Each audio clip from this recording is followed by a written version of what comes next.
Check, check, check. 1, 2, check. I've just been given the nod, so we should probably kick things off. So we got everyone perfect. My name's Mike. I'm one of the organisers of Breaking Breadboards, along with the other three.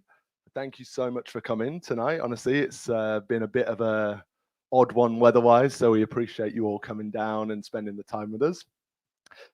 We're just going to start off with a bit of an intro to who we are, because we do have some new faces in the house tonight, and just a bit of an intro to some of the people that make this possible. So this is the easiest way I can think to describe what we do without 3 slides and a lot of words. So basically, this group was set up to be the perfect middle ground between hardware and software. So everyone is welcome, all ability levels, all projects, as long as the only kind of caveat is that there is some hardware element. It can't be it can't be your latest app or anything like that. There are 30 plus other groups in Brighton that you can go and showcase it there. But yeah, that's the only caveat. But yeah, this sums up perfectly what we do. So that's ultimately our function as Breaking Breadboards. This is actually our 3rd event, so we're still quite a new group compared to some of the others in Brighton. But yeah, we're going from strength to strength, learning a lot, and it's nice to see a full house tonight. So yeah, thank you again. Are we all good, Cameron? No, it's all good. I'm happy to keep talking. I just don't want to.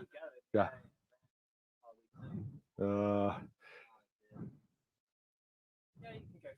was just going to say, yeah, I'm happy to go if you. Oh, now it's skipping between them. That slide doesn't exist. Perfect. So we're just going to go. Like I say, we are not solely responsible for making this group possible. I'm one of 4 original founders. There's John, Nikhil, and Chetan over here. Everyone wave. But there's also Silicon Brighton, as I'm sure most of you are aware, are the beating heart of a lot of what goes on in Brighton, and they make it possible for us to do this. So they provide us with all of the audio-visual stuff. This is a hybrid event, as are all of the Silicon Brighton events. And they also help us to organize the spaces that we're in. Maya will speak about the space in a little while. But yeah, so essentially, the aim of Silicon Brighton is to be a tech advocate in the city. It's not really about making Brighton better than any other city. It's about kind of creating a blueprint that other cities can follow, and also taking what other cities are doing really well and feeding it into our blueprint, and just championing the tech scene here, which is I personally think amazing. Like I say, they are a not-for-profit as well. They recently got their not-for-profit status, which is a really exciting time for them, because it means that they can access more funding, hopefully, and there'll be all of that ultimately trickles down to us, and keeps these events free for everyone, basically. Free pizza, free drinks, and just a free space to come and kind of hang out and share what we love. So thank you. Yeah. Okay. Yeah, we need a so Cameron and Jake are the audiovisual team tonight. I feel like we almost need a red curtain there, just like Wizard of Oz style, keeping the show running. Yeah, so we are here, but we are a very small part of the overall kind of ecosystem that's underneath Silicon Brighton. So they support 30 plus groups. Is it approaching 40 now, Steve? Just over 40 groups in Brighton, all of which are run by volunteers, all of which are free. And like I say, that is in a huge part thanks to Silicon Brighton. So yeah, just a little idea of the scope of things there. These are some of the businesses in Brighton that support Silicon Brighton. So there are over 100 now. They represent a workforce of around 12,000. So like I say, again, it just goes to show you that we are just a small part in the wider community, and it is all stemming from Silicon Brighton. These are some of the larger sponsors. Again, they all contribute financially into keeping this free for everyone and keeping options open. Yeah, perfect. And then these are just, I'm sure, I mean, I've seen many of the faces here from other groups tonight, but this just gives you kind of an idea of some of the other groups that are going on up and coming. So PHP Sussex, Brighton Pi. There's a great speaker on Brighton Pi. Sadly, I'm missing it this week. Gutted about that one. Green Software and Product Unleashed as well. So yeah, I would definitely recommend go to siliconbrighton.com, check out what they're doing, because yeah, there's a lot of people that go to a lot of those different groups. It's how I met a lot of all of the organizers here basically. So yeah, this group literally wouldn't exist if I was kind of locked away working on stuff in isolation. So yeah, highly recommended. Perfect. So I'm going to bring in Maya. Another huge part, obviously, is the space we're in is amazing. The facilities are amazing. So I'm just going to let the experts speak about that. Hi, thank you so much for the introduction and welcome to Freedom Works. We are a co-working space across the southeast. We've got 9 spaces. This is the most recent one and open since January. But we do have a new one coming in the next couple of months in Horsham, so it'll make it 10th. Our MD John always says we want to get to the moon, so first co-working space on the moon. So that is the idea. So we offer a range of flexible packages, hot desking, meeting rooms, private office space as well. But we try to be more than just like a roof over your head. So offer a lot more than just that. We're doing community events, obviously, such as this one. We work a lot with Silicon Brighton, which is such a pleasure to do. We've also done a few of the Green SEO meetups, which is a part of the Brighton SEO conference, which is a huge event in the city, which is also a pleasure too. So yeah, doing stuff like that and working closely with the community is something that we really want to be able to do, because we believe that obviously community makes things happen. so so yeah, that's a bit about us. We also work closely with Barclays Eagle Labs as well, so they can offer our members free business support, which is a really great, really good support for our members. But yeah, if anyone has any questions or they want to know a bit more or anything like that, I've given my email address to the guys. So yeah, you just be in touch with me and I'll be happy to answer any questions. Thank you. Perfect. Yeah, big round of applause for Maya. Thanks, Maya. Perfect. And yeah, I think this is yes, it is. Would help if I knew that. Yeah, I would just round off this section with saying that Silicon Brighton and ourselves are always looking for more people to get involved. So, everything that you can do to contribute to Silicon Brighton ultimately contributes back to the groups that we all enjoy. So if your business could potentially contribute financially, or if you wanted to volunteer at one of the events, then I'm sure they'd love to hear from you. We'd love to hear from you. Sponsors, speakers, projects. We've had some incredible projects. We're very much about this group being a community-led thing. I don't know about the other 3 guys, but we don't want to be standing up here all the time in front of you. We want you up here and us sitting there. We very much want it to be about you. So yeah, I'll just end with saying that. But yeah, I am going to wrap up that part now and hand you over to John, who is going to, before we jump into Andre's speech, talk, speech. I feel like I need a glass to tap. Oh dear. It's non-alcoholic drinks tonight, believe it or not, as well. We are running an ongoing thing where everyone kind of makes their own name badges. So John's going to run you through that now. And yeah, I will hand you over. Thank you very much.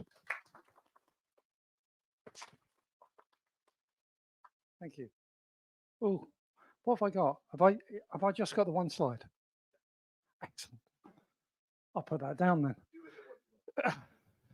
So we are trying to run a company. Well, I should introduce myself. Hi, I'm John. I'm John Durrant. I build things for a living these days and enjoy myself making videos about the stuff I build on YouTube generally.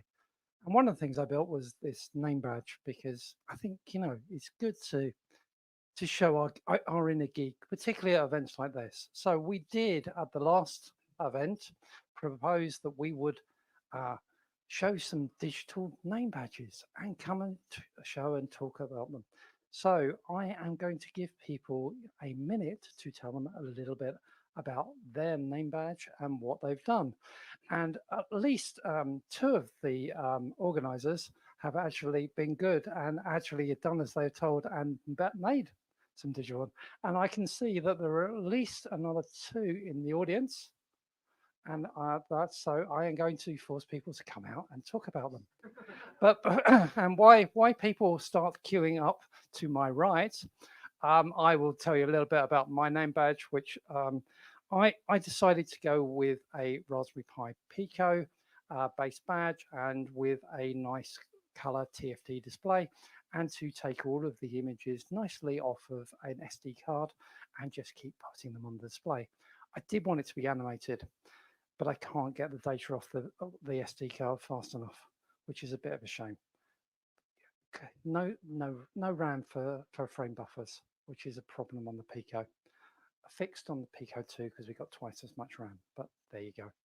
That's where I am. Right, who's this queue looks somewhat empty. And Nikhil, why don't I force you to come and tell us about your your breadboard name badge? Hello, I'm Nikhil, and I'm one of the founders of this group. I thought it was appropriate for a group called Breaking Breadboards that I would break a few breadboards in order to build this thing. So this is a microcontroller. The whole theme of this badge is, by the way, it's janky. It's all just hastily put together. It's just cable ties. That was John's suggestion, and there's this chip on it, and that chip is running JavaScript, believe it or not. So I programmed it in JavaScript, and this LED matrix display, I just sort of soldered together myself. It's not like a ready-made board or anything. It's all hand soldered, and and even though breakouts exist for the driver chip, I chose not to use one of those. I think there's a term for people like that, and yeah. So it's all yeah. so, so that's my badge in a nutshell. Yeah, it's fun. It's not very useful because you can hardly read because I ran out of patience after soldering 50 LEDs. So so you can't read much, but it is cool, and it is fun. So that's it. Thanks. Mike. I'll speak very briefly about my badge. So Nikhil's idea is a great one. Mine did look something like that. It doesn't work. It's not here. But yeah, breadboard. I found a little LCD display that will be for November's event. I thought this would be a good example to show maybe some people that have never tinkered around or kind of what a good starting point is. So this is a kit that I got from Pimeroni a while back. It's probably one of the two kind of most common ones. There's an e-ink one that's a Badger, and then this is the Tufty one as well. So it's a 2040. Just got a little battery pack on the back that I got some Velcro and just Velcroed it to the back. And yeah, that's it's pretty simple. It has 5 buttons on it, so you can do a lot. There's remind me what that's called. Is it QW? Well, that connector. No, not the power. The stemmer expansion thing. Yeah. So you can add like I think you can sense light with a sensor that's baked into this, but you can extend it as well with kind of loads of weird and wonderful different sensors and all kinds of stuff. So yeah. So if anyone's kind of feeling intimidated about literally breaking a breadboard, yeah, there you go. Keith, you can't be intimidated. You've got a bloody beer vending machine, man.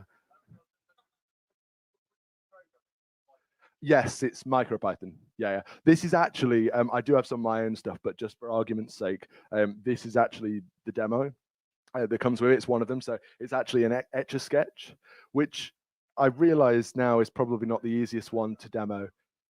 I didn't program this one. No, yeah. Stop pointing that out, Keith. I've got enough flack from John already. Come on. Yeah, so yeah, you can wipe it clean, and then it's like the classic Etch-a-Sketch kind of thing. You really want to wipe it clean? Was that really a good Yeah, drawing Mike on an Etch-a-Sketch without making any mistakes is horrible, basically.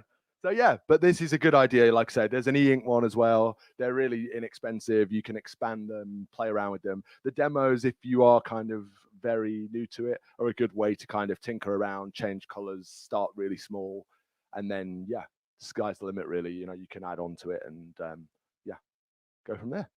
But yeah, I'll pass over.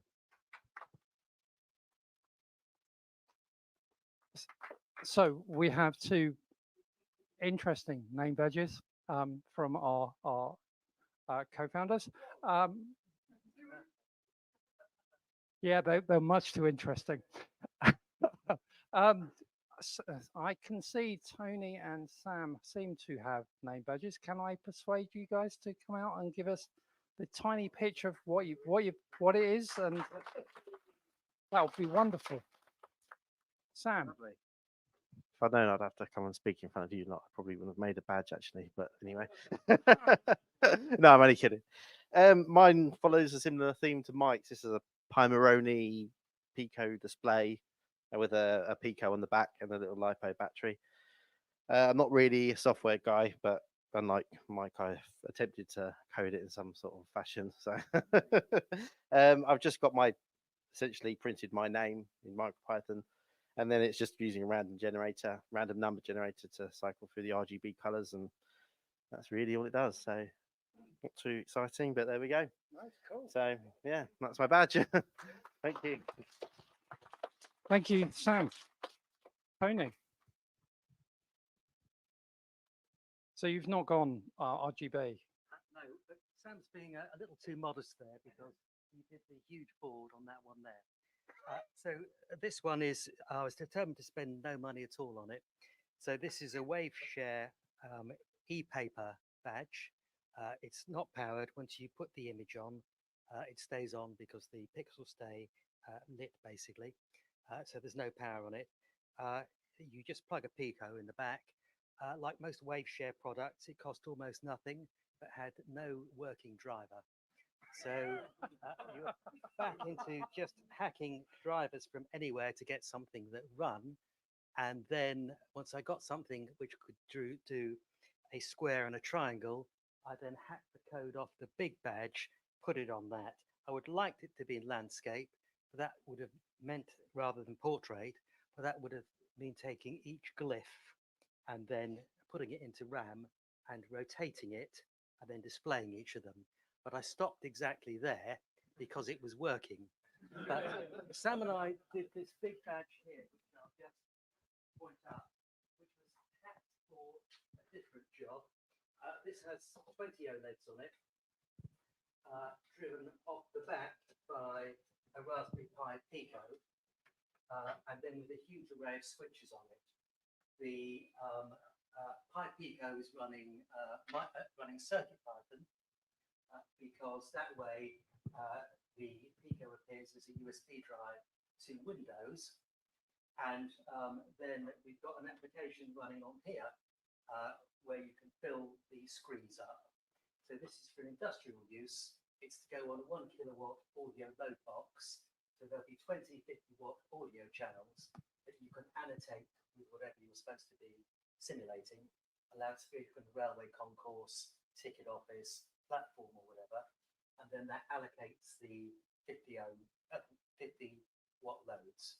So there's then another board coming underneath with the huge bank of heat sinks for the audio loads. But we just finished that, got the last bug out this afternoon, and we thought that is a big bag. That is really, really cool. That is really, really cool. Will you both come back and tell us all about it in more detail at a later event? Because that looks really cool. Once the main audio box is done, and that's probably some months away because there's management involvement and delay. I think that we should bring it back with Stephen, the apprentice who is project manager, and present it. That would be absolutely fabulous. And it's good to hear other people have the same experience of WaveShare's wonderful products that I do. Was there anyone else who had, great, one more digital badge? Pretty low effort, but I can do it on my phone. It's an ESP32 board from, I can't remember who manufactures it, but it's just like a NeoPixel array 8x8. So just using Arduino NeoPixel library and the Matrix NeoPixel Matrix library. It's got an accelerometer in it, so at some point I will probably try and do it so it will rotate when based on the orientation. And it does change names sometimes. Yeah, there you go. Different name. Brilliant. Thank you. Wonderful effort, guys. Wonderful effort. And we would love to do this again next time and take just a few minutes at the beginning to get people to share. So if anyone else would like to have a go and build a badge, there are lots of kits. They're not actually not difficult. You can make it as hard as you want. And generally, as engineers, we tend to like to make it hard. That's my experience. So thank you very much.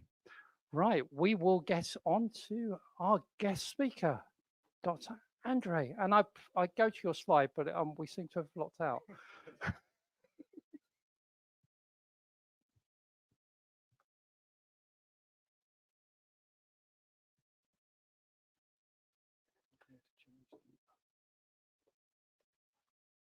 So are we going, you've got a lapel mic, so I can exit stage left and give mic back. There we go.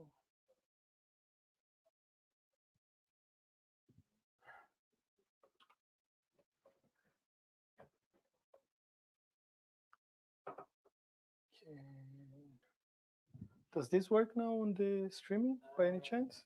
Let me have a look. Good. No, it's still a blank screen, but Okay. video feed of the screen. All right, cool. Yeah. Okay, great. First of all, thank you everybody for coming. Thank you for the organizers for inviting me. It's a pleasure to be here. It's great to meet more people in Brighton who are doing hardware or interested in it.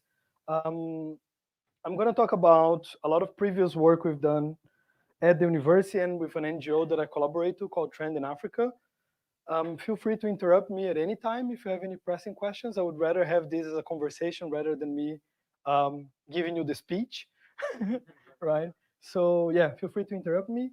And I'm not going to go into a lot of details on programming languages and what kind of technologies we're using and so on. I'm going to talk a lot about why we do open hardware and the implications that this has for research and education. I hope that this is still interesting, right? So yeah, open hardware. Why do we do it and why you should do it too? Actually, before I start, I would like to say thanks also to Marcus, Jacopo, and Solomon who are here, who are working with me at the university, who have been recently doing most of the legwork in building things and setting up things and thinking about new solutions for the things I'm going to show. Unfortunately, bit by bit, I'm becoming more of a desk jockey than anything else, as it's normal in academic career. So thank you guys. Also, none of this would be possible without your work at the university. So thank you very much. Yeah, so I'm a lecturer in open science at the University of Sussex in Sussex Neuroscience. And this actually just means that I get to build tools and solutions for the neuroscience labs. I think there are about 50 different neuroscience. So I like to say I have 50 different bosses, which is delightful. But we're building things for all of them. As I mentioned, I collaborate with this NGO called Trend in Africa. And you're going to see this in a little bit. I also started a website called Open Neuroscience, where people can promote their own open source projects related to neurosciences. And I'm going to speak a little bit about this in a bit. And I'm currently also a visiting professor at Yobe State University in Nigeria, where we have a lot of collaborative work with the university. So why should everyone do open hardware? It's just better for everyone. That's it. If you need to learn one thing from today, this is it. You can go home now, or you can grab a pizza and we're done, right? Of course not. I'm sorry. Why do we do open hardware? So what I'm showing you here is basically the patents for fused deposition 3D printing technology. So the most common 3D printing technology that we have nowadays that melts plastic filament was once a patented idea. The patent is from the 80s. Stratasys, which is the company that had a patent, made these huge machines for very niche applications. There is nothing wrong with that. But for 20 years, nobody had access to 3D printers, right?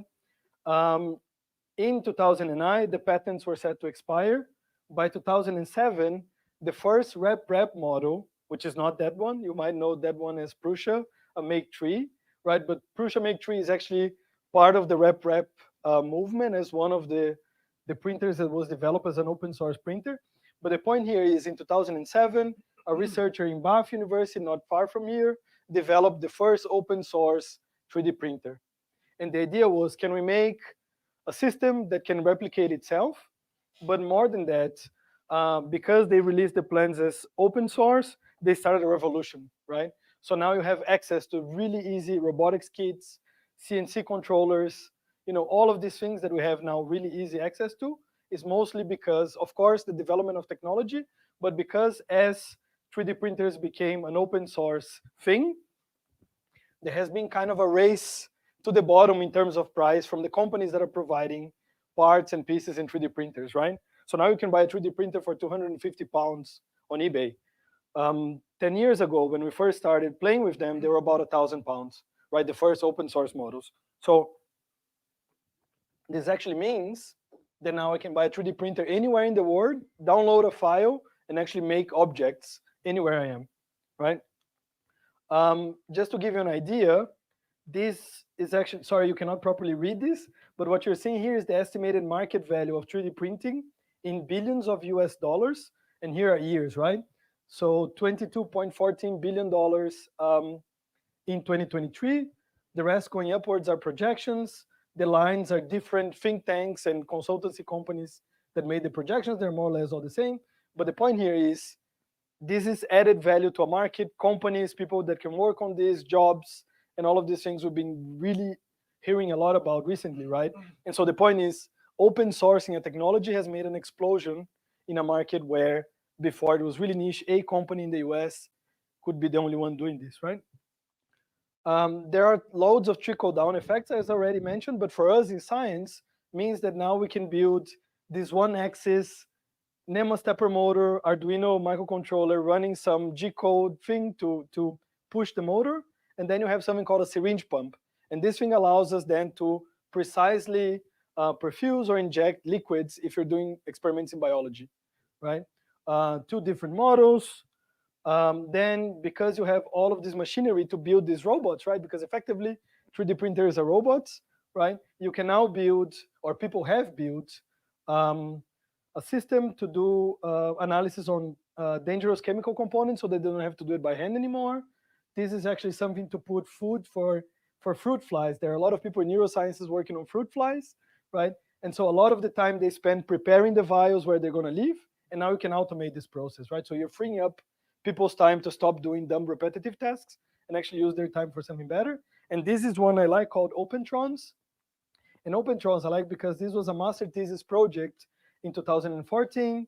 It went on to Kickstarter, Y Combinator. In 2017, they designed this robot, which is their second generation robot. Sorry, this is a pipetting robot, right? So you can do molecular biology experiments with this. And they use this a lot during COVID. They set up containers in New York where you would automate COVID testing. And so the real-time PCR that you need to do, you can prepare everything and make it in one of these machines. And so again, large application. So one of these machines, I think nowadays costs £2,000. The next competitor, which is not open source, is about 50 to 60,000 pounds, right?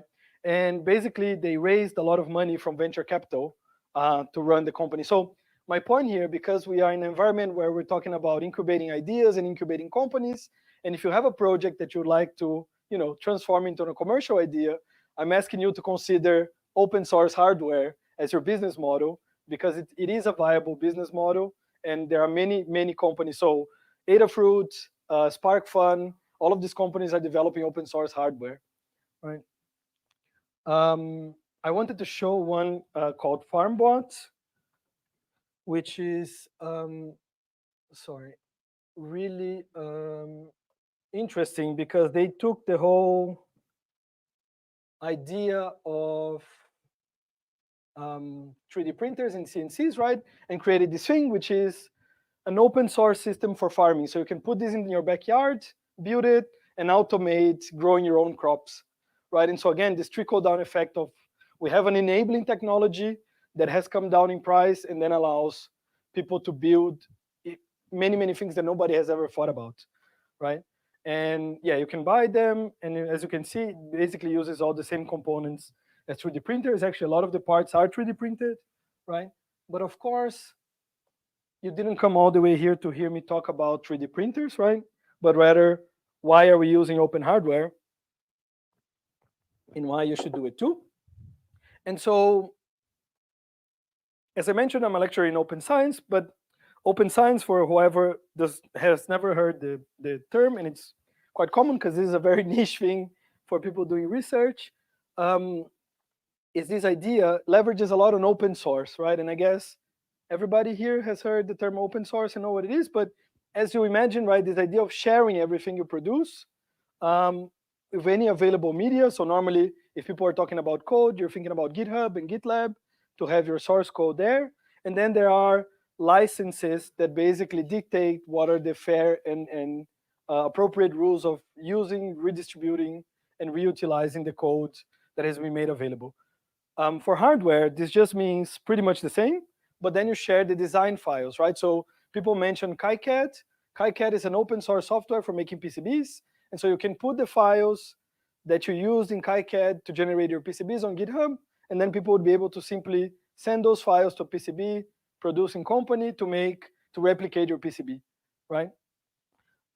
This then applies a lot to open science, and then we are leveraging a lot of this idea to make research more affordable, more diverse, more efficient, and more innovative.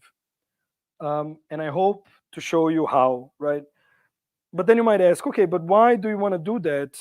I mean, other than the things I said, like research doesn't necessarily need these things because there is already a whole infrastructure set up around it, right? So I'd like to tell an anecdote that basically tells also why we want to do open hardware, right? So what you're seeing here is a pump, a vacuum pump for removing liquids from inside a microscope. So we have these very expensive microscopes in neuroscience. They cost about £250,000, and they have a perfusion system because you have biological tissue in them that you need to perfuse with some liquid, right? And then this is not a super hyper technology, but you can imagine if I don't have this thing to take out the liquid from the microscope, everything would spill. I would destroy this very expensive microscope, right? One of these things broke one day in one of the labs, right? And so we contacted the company to see how much time it would take us to get a new one. Because maybe this would be fast and then it would not be worth to repair it, right? So basically they told us, look, it takes in between, for this multiphoton microscope that you have, takes in between 16 to 18 weeks to get it delivered. And it costs about £750, right? So very expensive for what it is, because it's a little pump that removes liquids from a microscope. And 16 to 18 weeks, if you're thinking about students and people who are doing research, they would be twiddling their thumbs without doing experiments, right? And one thing I didn't mention, but everybody probably knows, is most of the things we do in research is public money, right? And so now, in the current setup where we are in this dire economical situation, can you imagine people being paid to do something and sitting around waiting for this thing to appear, right? So I said, okay, what we do here is to build tools, so let's repair this thing, right? So I took that thing, turned it upside down to see how we could disassemble and repair it, right? And then I don't know if you can read it there, so I'm going to highlight it for you. But underneath the thing, this little black box is a piece of an aquarium pump, right? So I have this company, which is actually, the company is not far from here. I won't name any names, but they're basically selling us something that they say takes 16 to 18 weeks to arrive, and it's an glorified aquarium pump in an acrylic sheet, right? The next day we bought something on eBay for £8, got it in the microscope, it's still chuching away. Everybody's happy, right? 24-hour delivery, done. So the reason why we do open source hardware is also because we need to understand our tools. We need to understand what our hardware is doing so that we can repair, we can deploy it in different situations, and we're not hostages of this silliness, right? So yeah, so this is just a little bit about the lab. So we've been, for the last, since 2019, we've been publishing together with the labs and so on. I think what is interesting to highlight here is that we've been teaching and training a lot of people into using 3D printing, electronics, open hardware. And year on year, we basically calculate we save just by repairing and building tools around £60,000 for the labs in the university. And here I'm not considering the time that people would sit around and wait for something to arrive while it was in repair and so on. Right. So again, another reason why we do open hardware is that we can be much more cost effective.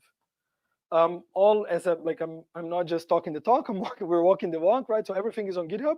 So there are about 40 or 50 different repositories there at different levels of documentation. So bear with us while we properly document everything. But by all means, send us a message if there is something interesting, right? Yeah. And so now I'm going to give you some concrete examples of the hardware we're developing. Are there any questions so far? Sorry, I tend to go on and on and on. But if you have any questions, or does it all make sense? What sort of things have you got on that repository? You mentioned the pump. Yeah. So we have, I mean, there is a little bit of everything in terms of, there is, for instance, a whole maze for rodents. And so, for instance, let's say you keep rats or mice at home. You could build a whole maze for them, which tracks their position and then detects when they're in location X and Y and then reacts to that. So this is a project we have. There is a project which is an odor stimulator. So we have a whole system to generate air puffs with certain specific odors for Drosophila research. There is a wind tunnel. So you could build a wind tunnel, right? It really depends on what the labs are asking us to do. But it's a lot of, it's actually, from the technology point of view, it's really a lot of Arduinos and ESP32s and all of these things, and MicroPython and C++, controlling basically closed loop systems, right? And so a lot of these things for behavior, to measure behavior of animals and so on. We do have, and I'm going to show microscopes and other things as well. Yeah, does that answer your question? Cool. Yeah.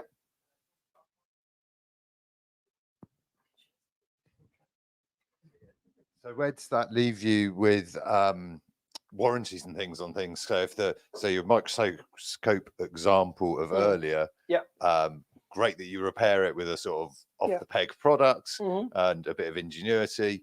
But you could have also gone, well, I've got a pressure washer as well, and I could use that instead. And oh no, now I've broken my microscope. And then you ring up the microscope company and they go, well, we're not going to give you a new microscope, go away. So, I mean, if they don't subscribe to the open source model, then they're just going to say, well, you've invalidated your £500,000 asset.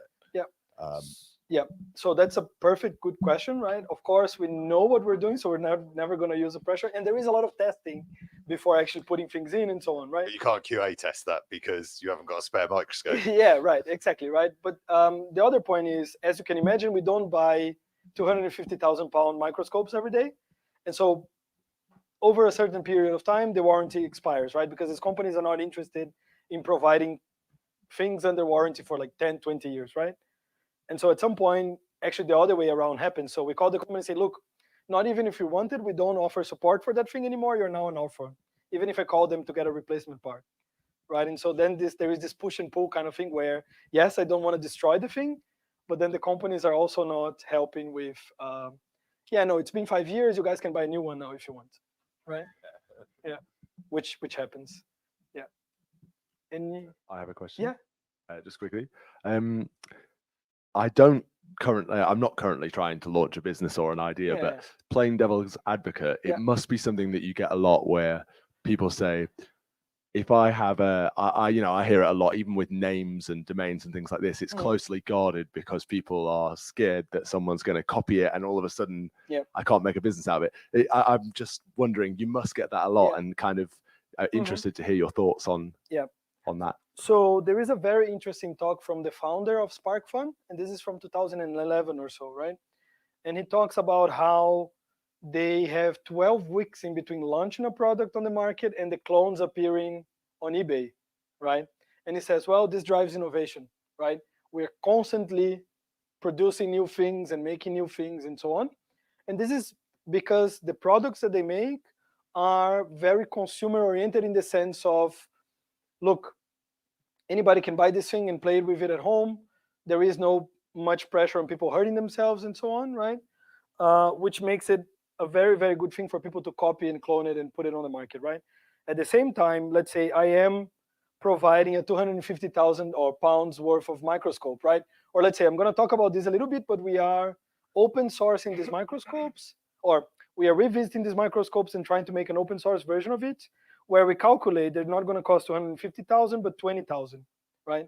As a consumer, you can buy it from me, or you can buy from Clone X, but then I'm going to offer you customer support and warranty and all of these things, right? So in a way, you would think of open source hardware as a service instead of a intellectual property or a scarcity thing, right? In the same way of software, right? Like why does Red Hat is immensely profitable? Everybody could just spin their own Red Hat servers, right? And or put Linux on their servers and be done. The point is, I don't want, as a researcher, I don't want to be either building this thing or calling a company that is going to say, your business now, right? Yeah, does that answer your question? Absolutely. Yeah. Yeah, absolutely. Ooh. Thank you. Oh, sorry. So on the theme of microscopes, right? Like what I'm showing you here are two different models of microscope. This one is from about 1920s. This one is a little bit more modern, right? Of course, the image quality between them changes a lot, but the technology is pretty much the same, right? Optical lenses, put your eyes there, put your sample there, look what's going on in microscopy world, right?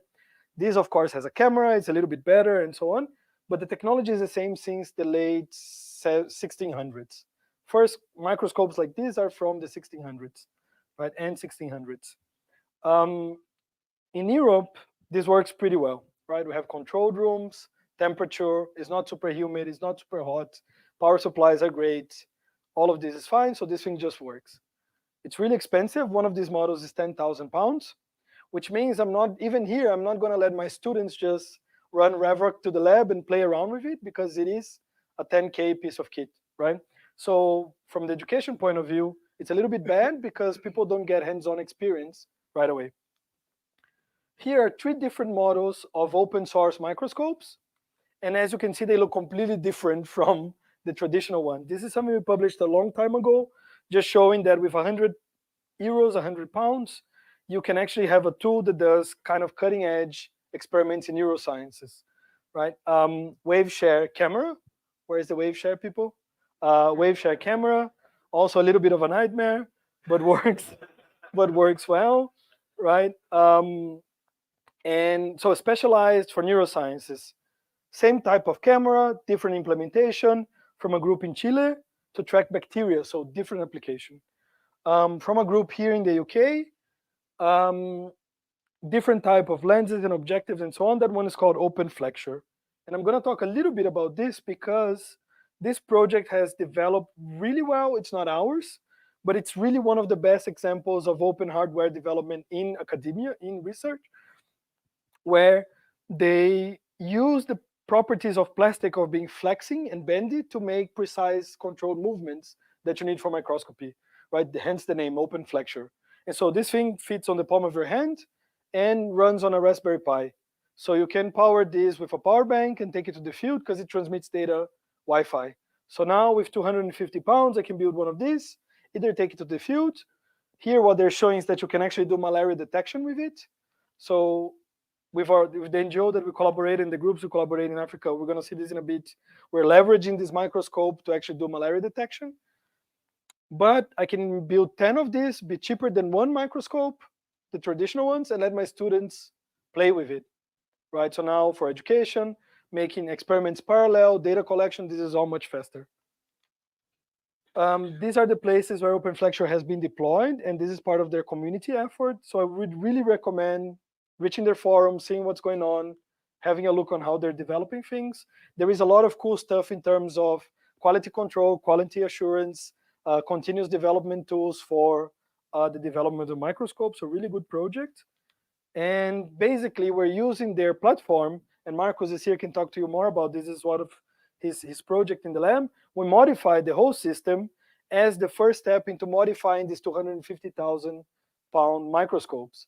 So basically leveraging an existing open source technology so that we don't have to start from scratch, and the OpenFlexure community gains an application that they didn't have before, right? So another reason why we're using open hardware, right? And so you can just see here the first tests with this. And these are just, the first samples we got from a little sheet of paper to show that it works.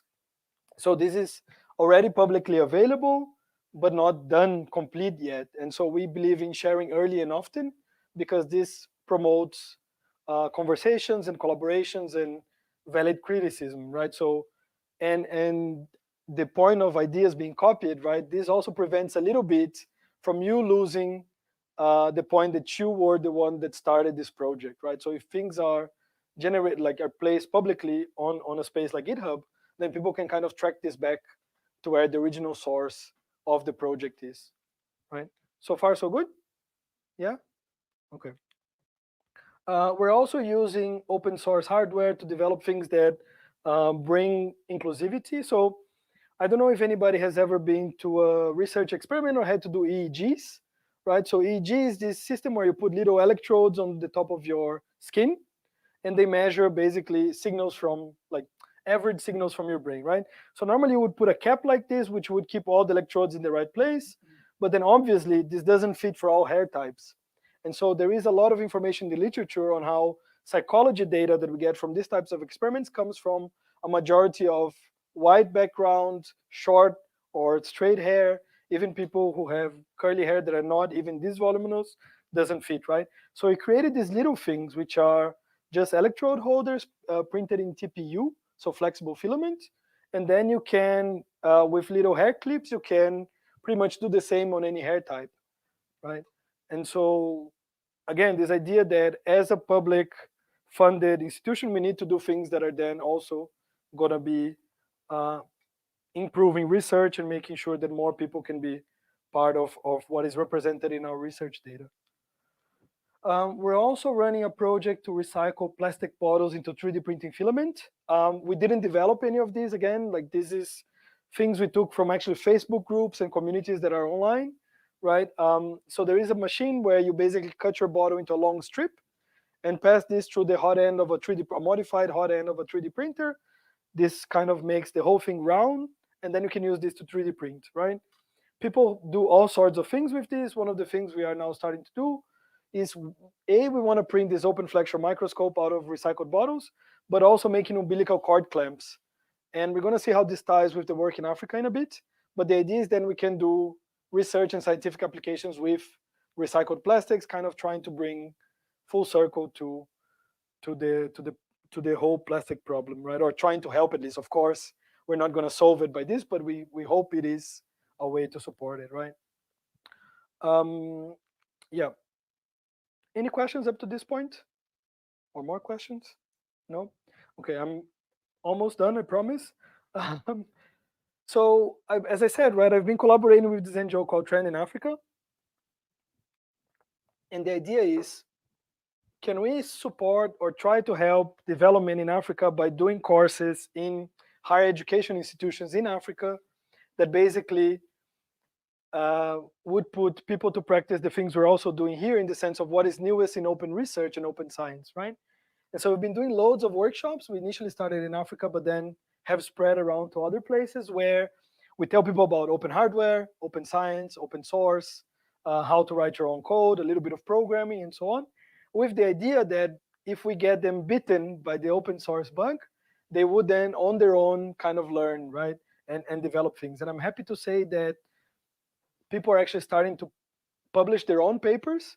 And so this is from a group in Ghana that went to one of our workshops where they're describing a little box where you put animals in, and then you can measure how much they moved and where they went, their speed of movement, and so on. And this is heavily utilized in neuroscience research, right? So the point is now I have a group in Ghana that has the know-how and the technologies for sorry, that was getting echo from my speakers, I think. They have the know-how and the technology to build neuroscience tools, right? So now you could think about it. This unfortunately still didn't came to a concrete example, but they could start a company that then would bypass all of the problems of having to import materials and not having companies to support them and so on. Again, trying to generate economical benefits in the region.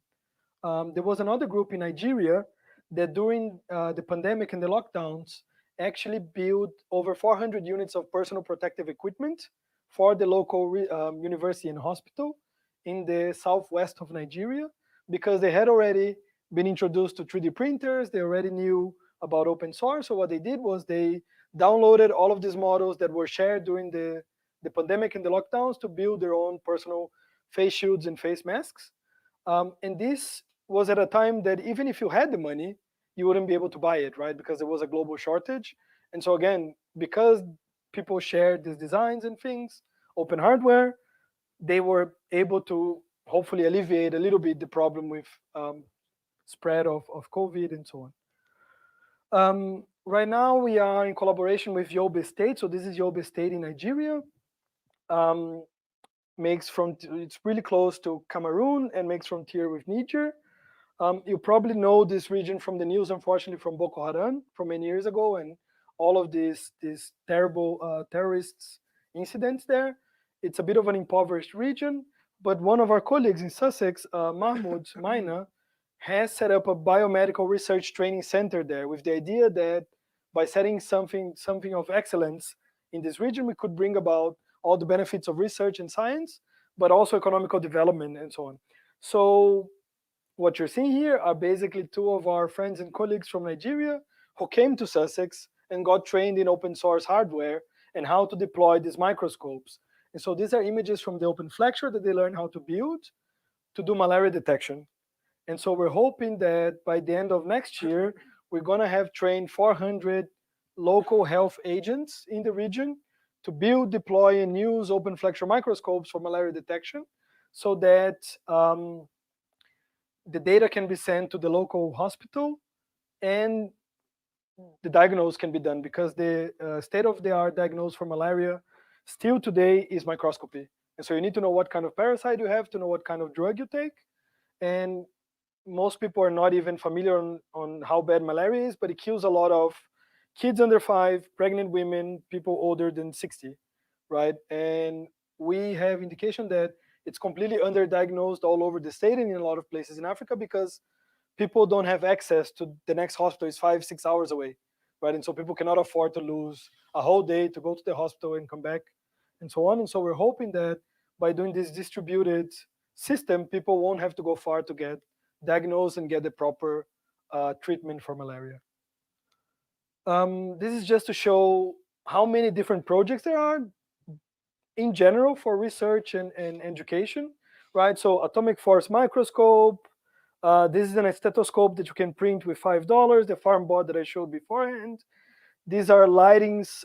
These are little growth boxes for plants. And so you can do different light conditions to test how they work. Hands, if you are into robotics. There are many, many different projects out there.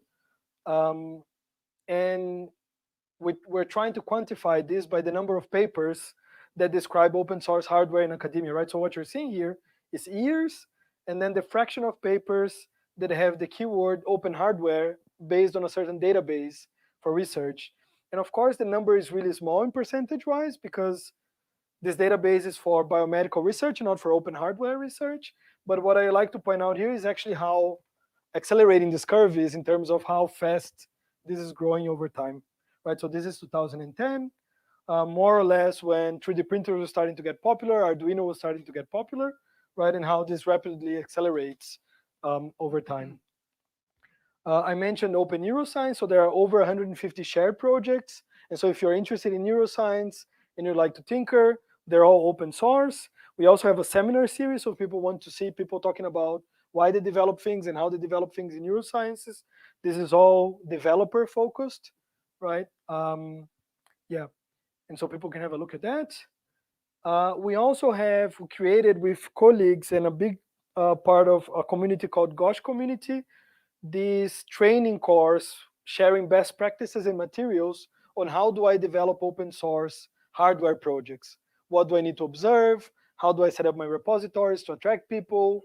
Code of conduct, things like all of the non-tech things of open hardware, which are most often the hardest things to get right, because technology people normally who like to tinker with hardware, they get it pretty well.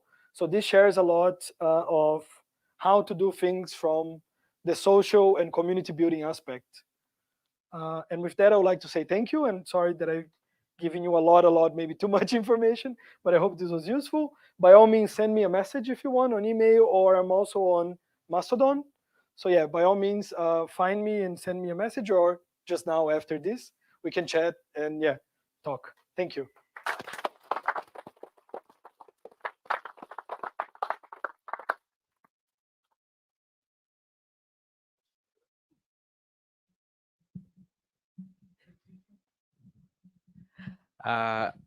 That's a good talk.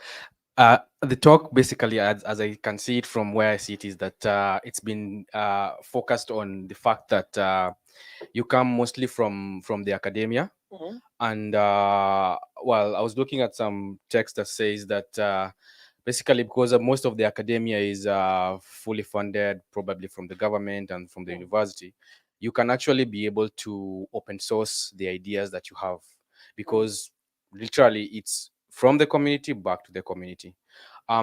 Here comes myself, who don't have funding. I've been working on this, I think, proprietary software and or hardware, for example.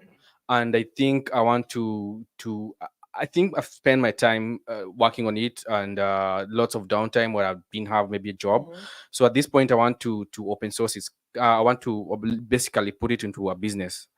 I think open sourcing it is a good way, but could you talk us through into how do you think open sourcing will make us, I mean, how will it be viable for me to make money at the end of the day from the ideas that I've put and the time that I put to develop this product? Yeah, absolutely. Right. So it's a very good question, and we briefly brushed upon this, right? But the idea is that you then, the most obvious thing, and of course take this with a grain of salt, because the side of open source businesses is not something that I'm actively working on. So it's really easy to talk the theory without having a lot of the practice myself, right? But I think the idea is you would be a service provider in a way, right? And so people can definitely like if your hardware or software is well documented that everybody can just use it, people should be able to replicate it.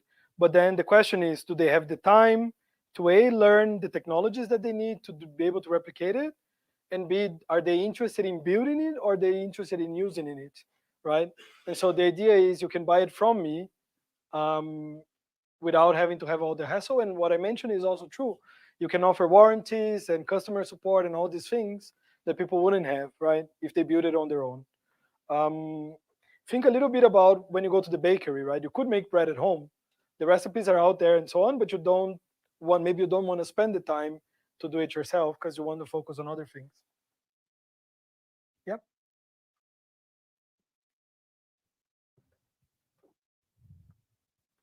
And I assume the licensing works the same.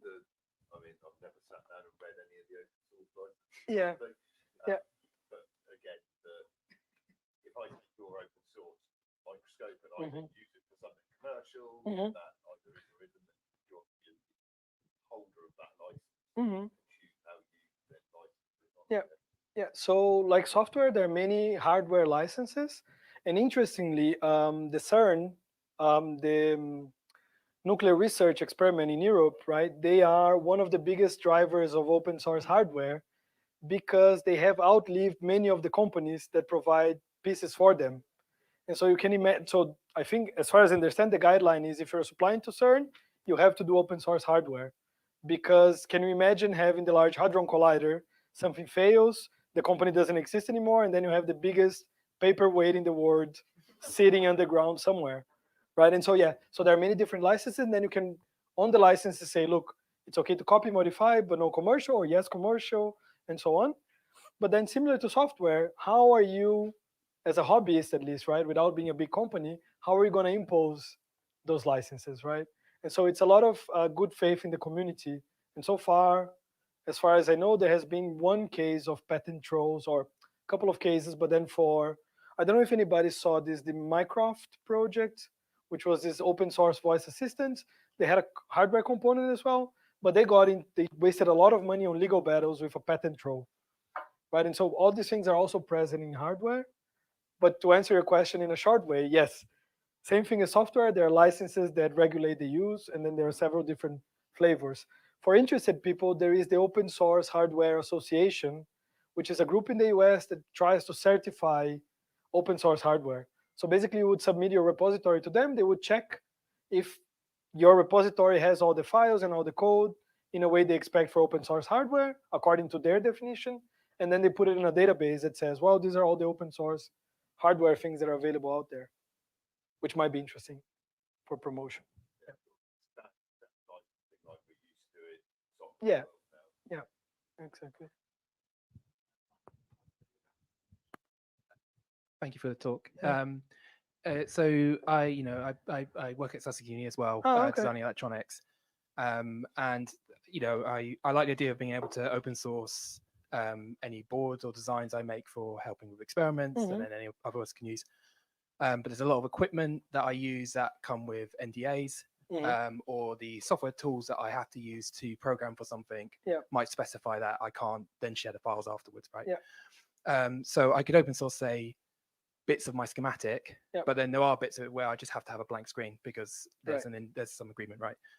So would you say it's still useful to do that even if you're basically showing, 20%, 30% of a picture, right? Because I feel like there's a lot of half-baked, half-finished projects on the internet that I personally don't think help a lot. It's just kind of noise, essentially, because without seeing the full picture, what are you kind of gaining from it, right? Yeah, so I'm very much of the idea that the closer we bring people to the perfect open source thing, the better.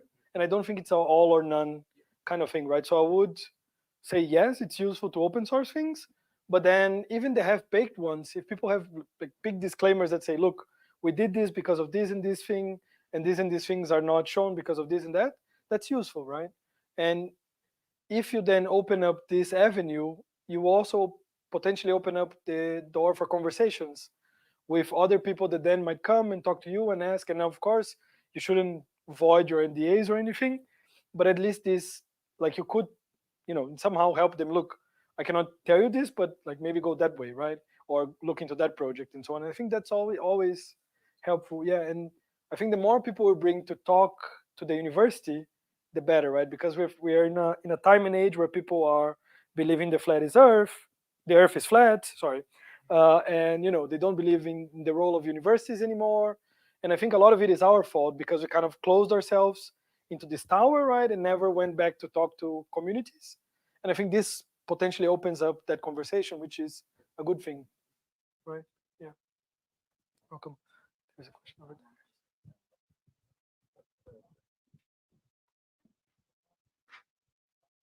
Good.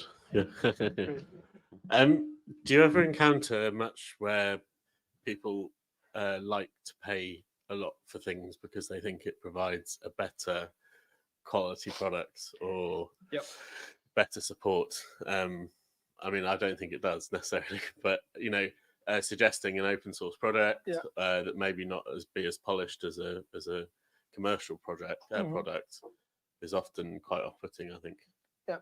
So it is something common, and I think it's due to the state. So I'm talking about a little over a decade of open hardware development, right? And so it's very, very on its infancy. Maybe think about Linux systems early 2000s, right? Completely different game than what they are now, but because there is a whole community learning. And so yes, people like to pay more because they think it looks polished and like a Mac looks better than a Windows PC, right? But these are all tools. And so especially in the space of science and research, if I'm showing you the data that this thing does exactly what the other one expensive one does, if you are a good researcher, then you should say, okay, the data has convinced me. And if you don't, you're kind of but you're kind of not very smart. But then on the other hand, you have to meet people where they are, right? So as these projects evolve, they're going to get better and better in terms of how polished, how good they look. My dream, pie in the sky kind of thing, is that people are just using open source hardware without even knowing that it's open source hardware, right? You have the option to open it, but you don't have to because it just works, right? Yes, it's pretty cool to tinker with 3D printers, but sometimes I just want to get a gear done and not spend 5 hours calibrating the thing, right? Yeah, same. Thank you. Yeah. I have a question. Yeah. It's more of a technical question about the microscopes. Mhm. I'm just curious to know, with the 3D printed microscopes, are there still limitations there, or speaking to a complete muggle? Yeah. I think the last time I used a microscope, I was about 14. Uh-huh. But the 3D printed microscopes, do they do everything that a very expensive microscope would do? Are there certain holes still, or can you speak to that? Absolutely. So when we say microscopes, we traditionally think of this little one that I showed you, right? Like this is what's called an optical microscope. But microscopes have become a beast of many different types and use cases and so on. I also mentioned an atomic force microscope, right? So that thing is actually a microscope, but you have a cantilever system that basically rubs on top of surfaces and then measures things on the atomic level. And so that one is an open source atomic force microscope. So I would say for atomic force microscopes, yes, you have an open source one that works. For two photon microscopes, for instance, which is the one we're trying to open source, you don't have that many affordable options, right? So it really depends on the application, but the traditional one that your 14-year-old self used those years ago, we have pretty decent replacements. The one that I showed you, the open flexure one, they're actually able to see malaria parasites inside a red blood cell. And a red blood cell is 20 micrometers in diameter, more or less. And the malaria parasite, I think, is 3 or 4 micrometers, right? And so the optical competency of that microscope is the same as what you would buy on the market today, right? Yeah, absolutely. Do you think eventually, obviously, Mhm. I guess we all like to hope, but do Yeah. you see that all microscopes will be able to be replicated in the kind of, let's say, the next 30 years? I Or hope do, so, do you yeah. think that some of them are still very far out? I think the space of open science and open research is going to be really interesting the next 10, 20 years because people are starting to realize that science has gone wrong in terms of how reproducible it is, how reliable it is. And open research comes as a moment to correct that. And within open research, we have open hardware. And so I'm hoping that more, so there are now forces top down from the university level to implement open research, and also grassroots movements that actually started this whole open research revolution as a bottom up force. And so these things are kind of now meeting in the middle in several places. And so open research will become the de facto, I hope. And within that, then open hardware. And then hopefully within the next 20, 30 years, then yes, everything will just come out of factory as open research. Which is, sorry, not to say there are technologies because of their nature. So for instance, Sussex has a whole quantum computing development, right? And is really famous for it. And then obviously that thing, because of the geopolitical implications and so on, I think it's a hard ball to say, look, let's open source this thing, right? Because of how quantum computers can completely change the dynamics of everything we do, right? And the security systems and all of the talk that people know, right? Like, I don't think that anytime soon we'll see an open source quantum computer, for instance, right? Just one last quick question. Yeah. Are there any companies currently working to be open source, like microscope companies? Are you seeing that Yeah. they're embracing it, or is it still kind of them versus the people kind of? Right. So what is happening quite a bit is that somebody develops an open source system that then gets a lot of inquiries from the community, right? And then they spin out a company. So there is a company called OpenIFIS. They're not making microscopes, but they developed what is called an electrophysiology system that I think you can buy a whole kit nowadays for maybe £2,500. The next competitor, which is not open source, is £60,000, right? So this thing started as a postdoc project in the US. They now have a producing company in Portugal, and a lot of the people in the community are adopting this. So this is starting to do things, right? One of the things we are that we want to do is take the Open Neuroscience platform and open up a branch of providing services, right? Where we would then get contacted by people who say, oh, I would like to replicate this thing which is on the website. We then produce it for them and then share the profits with the original developers and have some of the profits to keep developing on our own, right? But this is still very, very early stages, and we don't know whether that's going to work or not. But yeah, in that idea. Yeah. Thank you so much. Yeah. I guess your point a minute ago where you were saying, I forget the open word you used, open science, or is, hashtag fact check. I should be able to, in a open way, be able to take any research paper and be able to recreate all of it because it's all open enough. I guess is the exactly. That's the take home message, right? The point is that we're trying to get back to what science should be in terms of, if I make an experiment today, I have to describe it well enough in a paper that people can reproduce it tomorrow, 100 years from now, in Europe, in Brazil, in Africa, anywhere, and get the same results, right? Which is something we have not been seeing, unfortunately, for a lot of research, especially in areas where you're coming further and further away from the physical sciences, because there is more space for interpretation and results are more variable anyway. So for instance, what I'm trying to say is, if you get the experiments from particle acceleration, it's really hard that these are flukes, right? Because of the nature of the experiments and the statistical controls and so on. If you go more towards life sciences, psychology, and so on, it's a little bit easier to get more variability, and then sometimes you get statistical flukes and so on. But a lot of it is related to the fact that we don't have proper description of the experiments, the methods, and transparency in the tools that we're using. Yeah, obviously the pharmaceutical companies want to. Yeah, as well, right? And so yeah. Thank you. You're welcome.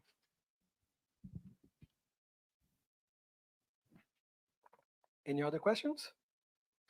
No? Okay. Yeah, no? All right. Thank you very much, Dr. Andre. Yeah, thank you. Thank you. Thanks. Yeah, this was really good, I think, and it was a slightly different format from our usual show and tell kind of format. Not usual, I mean, it was just the last 2 times really, but I think it was great. It was on point. So thank you very much again. Sure, and it's been a great turnout today. Lovely to see so many people here come out for the event. And we still have a few minutes left over here, so we're probably going to just mingle around a bit and then probably head down to one of the pubs nearby, like the Black Lion or one of those. We have a bunch of events, upcoming events scheduled. So be sure to go to breakingbreadboards.com. There's a link over there which will take you to meetup.com for our specific group, and you'll be notified of future events. The next one is on November 28th, and then it's on January 21st after that. And of course, I mean, we invite the community to, I mean, if you have like an interesting idea or a project that you're working on, or you, I mean, even if it's like halfway through or like it's just in your head or something, you can tell us about it. We have some pieces of paper here. You can write down about what is it that you would like to talk about or present, and we would be happy to have you as a presenter or speaker or lecturer. at one of our next events. Yeah, I guess that about wraps up the evening, and thank you very much. Thanks all.